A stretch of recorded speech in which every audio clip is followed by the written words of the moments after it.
ازيكم يا شباب عاملين ايه؟ يلا الارسنال مبروك لجماهير الارسنال كلهم، وللفريق بصراحة عمل مباراة جامدة، ما اعتمدوش خالص زي ما كانوا. الماتش اللي فات كان مستواهم سيء، الماتش بتاع مانشستر يونايتد. الماتش ده أدوا بطريقة كويسة جدا.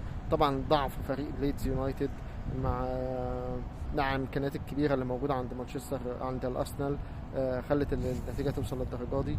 الليدز يونايتد عموما فريق انا في وجهه نظري دايما كنت بشوفه بيعرف يهاجم بس ما بيعرفش يدافع. ودي نقط وحاجات تستغلها فريق ارسنال بشكل كبير، ان هو يقدر يحقق الانتصار الكبير ده 5-0. بنتيجه تقيله، نتيجه كبيره، نتيجه تثبت تدي دفاع دافع و كبير قوي قوي قوي للفرقه اللي هي تثبت نفسها وتثبت ذاتها وتمشي على الطريق الصح. في لاعيبه جديده جدا عملت تأدي بشكل كويس في الماتش. ساكا عمل مباراة كويسة جدا وجاب جون ممتاز.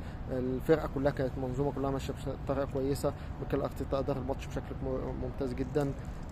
أتمنى إن هم يتنوهم كده عشان أنا نفسي يبقى الدوري الإنجليزي مليان منافسة، وأنا في وجهة نظري السيتي وأرسنال هم المنافسين، ويجي بعدهم تشيلسي هم المنافسين المباشرين لمين؟ ليفربول. فبالطريقه دي هيبقى ماتشات ليفربول مع السيتي، ماتشات ليفربول مع ارسنال، ماتشات ليفربول مع تشيلسي، وينضم لهم توتنهام لو تنهم مكملين بالمستوى اللي هم شغالين بيه. هتبقى ماتشات مهمه جدا وممتازه جدا، وهيبقى في تنافسيه عاليه جدا جدا جدا السنه دي على الدوري.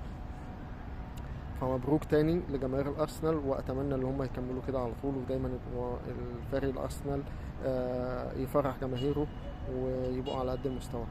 الكلام ده مشجع ليفربول عموما، يعني احنا بشجع ليفربول. اتمنى في اخر الفيديو اللي انتوا بس تدعمونا بشير ولايك وسبسكرايب يا جماعه، واتمنى ان انتوا تشتركوا في قناه اليوتيوب اللي موجوده في البايو، اللينك بتاعها موجود في البايو. دعمكم دي هتبقى حاجه بسيطه جدا، بس تبقى حاجه بالنسبه لنا، بالنسبه للقناه بالذات اللي انا بادئ لسه المشوار في الموضوع ده، هتبقى حاجه متميزه ليا، واتمنى الدعم بطريقه كبيره ليكم منكم. وربنا يا رب يفرح كل واحد بيشجع فرقته. النهارده في ماتش طبعا، القمه موجوده النهارده ما بين ليفربول ونيوكاسل. ان شاء الله هنتكلم بعد المباراه عن كل شيء، ونبقى نتكلم تاني في فيديو تاني عن الجوله بشكل عام.